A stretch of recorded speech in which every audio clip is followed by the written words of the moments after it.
So now we're moving forward in our chronology of the woods to talk about the flora of Adisham's woods. And actually that relates quite closely to Jocelyn Brooke, because he also describes wildflowers in quite interesting ways as well, but I'll leave you to explore that yourselves. So I've just got up here, this is a clip from the SSI designation for Adisham's woods, so you can have a look at that as I'm talking. But as we've already established, Adisham is home to 13 ancient woodlands, and this means that they've been continuously wooded since 1600, and they're unique in how they support a diversity of plants and animals. But it's also a very fast declining habitat in the UK. So SSIs are one of the ways that that the government and one of the sort of official ways we have to protect these kinds of landscapes. And in Adisham, our SSI is called Oxenden and Eildon Wood, but obviously it covers the whole of the woods between Oxenden and Eildon Wood, which are at either ends of that sort of long bit of woods you can see on the map. And in the SSI designation, one of the key things that it highlights is that there are two nationally rare plants that occur, but really the reason for this designation is the plant life. It mentions breeding birds and things like moths and butterflies as well, but really it is the diversity of the ground flora and the rarity of it that is the reason why we've got this SSI in our parish. And probably the most iconic plant to grow in our woods is the lady orchid, which is nationally scarce, and Adisham's woods are home to its fourth largest population in the whole country.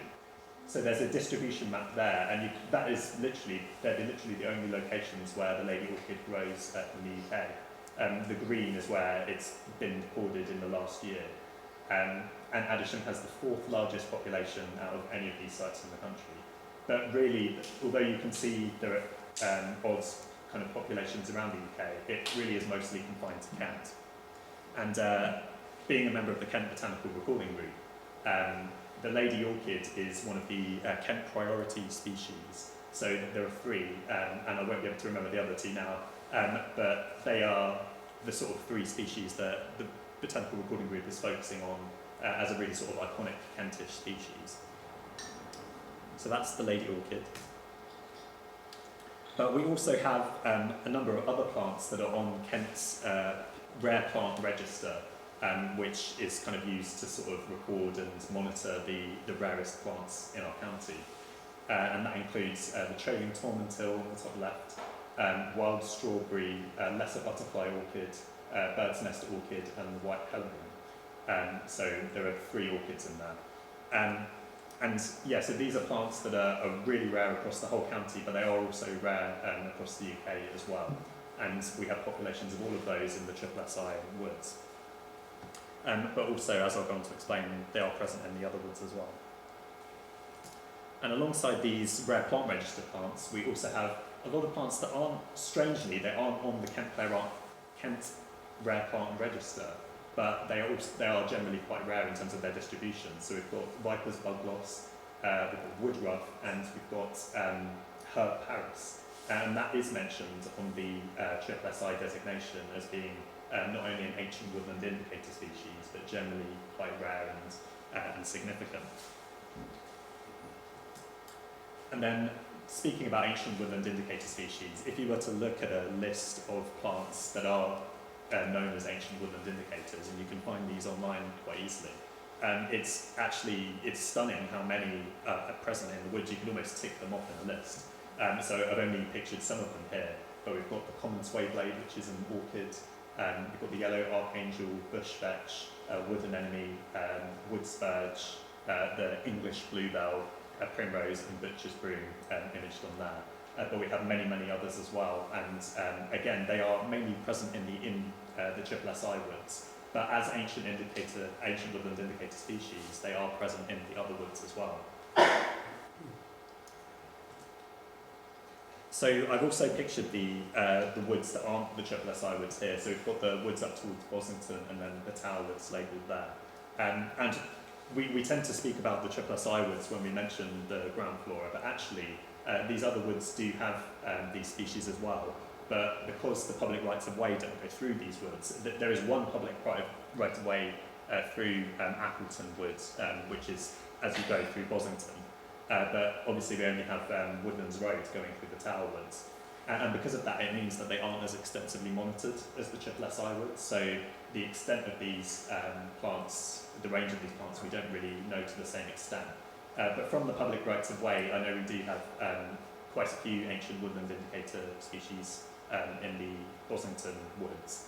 And in the Tower Woods, we're lucky enough to have, we'll talk about this a bit later, but a couple of the owners do sort of their own monitoring and have been able to get people in that are experts in botany. And they've recorded the white helleborine and wild strawberry and a couple of other Kent Rare Plant Register species. So although they're not designated SSSI, they are still really important habitats as well for plant life. So I am a member of the Kent Botanical Recording Group, and the main local recorder for this area visits the woods quite often. And I've been sort of speaking with them and updating our records every year of what's been found. But also I've been working with the owners of the SSSI woods especially to tell them sort of what plants occur, where they occur, and sort of point them towards advice in terms of management for ensuring that these species can stay and can thrive, and ensuring that it's the best for the woodland flora that we have. And that includes doing things such as coppicing, which you can see on the diagram here. So although coppicing, when it happens, may seem quite destructive because it's cutting the trees down to sort of a very low level, at the same time though, it's actually really beneficial for wildlife because it allows light and warmth and sun to reach the ground level where it might not have done for decades or otherwise many years. And that doing that sort of in patterns allows a sort of rotational flow of wildlife, and it just ensures that we have a diversity of species when you have a mixture of open woodland and also woodland that's been short-used by coppicing. So that's something to watch out for over the coming years. Just a few key points to note in terms of rare plants, and this is something that Watch Over Adisham Woods really wants to sort of make everyone aware of, is that you should never share the exact locations of rare plants with other people, even if you presume that you can trust them, because the risk then is that if you tell someone where something is and then they tell someone else who you don't necessarily know or can vouch for them, then you don't know what can happen with that information. And sadly, in the past year, we have seen occurrences of rare plants being uprooted, which is a real shame.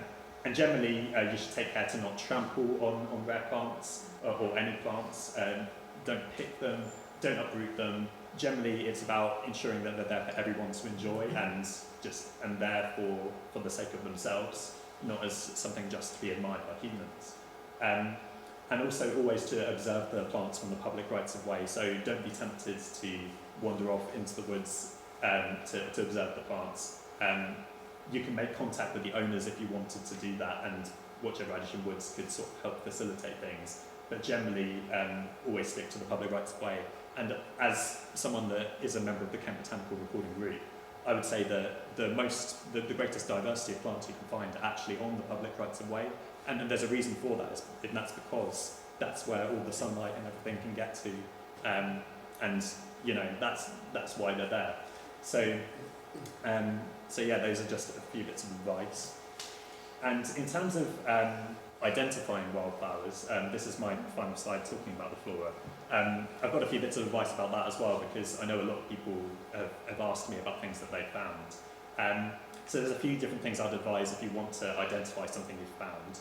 One of the first ones, which is really common today, is to use an app on a smartphone. So something like Picture This, and there's others like Leaf Snap, and you might have others that you have on your own phones. But they're actually really accurate now. I was initially really sceptical about using them, but the way I'd suggest to use them is in combination with something like a book, like as you can see on the left-hand side. So if you take a picture, it should at least get you in the rough sort of ballpark of what family a plant belongs to. And then you could use something like the more descriptive information in the book to narrow down the precise species. But other than that, so I've got this image there of Wildflower Hour, which is something that happens on social media every Sunday evening, and especially during the kind of spring and summer. And it's basically what people do on social media if they really like wildflowers, and they share pictures of things that they found that week on Twitter, on Facebook, on Instagram. And just by following the accounts that post during this hour, you can learn so much. So just by following a lot of accounts on social media, just seeing what appears at certain times of year has made me realise, oh, I've seen that plant, but I never actually knew what it was called. Or, oh, I'll have to look out for that plant because this person has found it in a woodland near them, so maybe it occurs here. So social media is actually a really useful tool for being able to learn about plants as well. So that's pretty much everything for Flora. And now we can move on to Sigrid talking about the growth.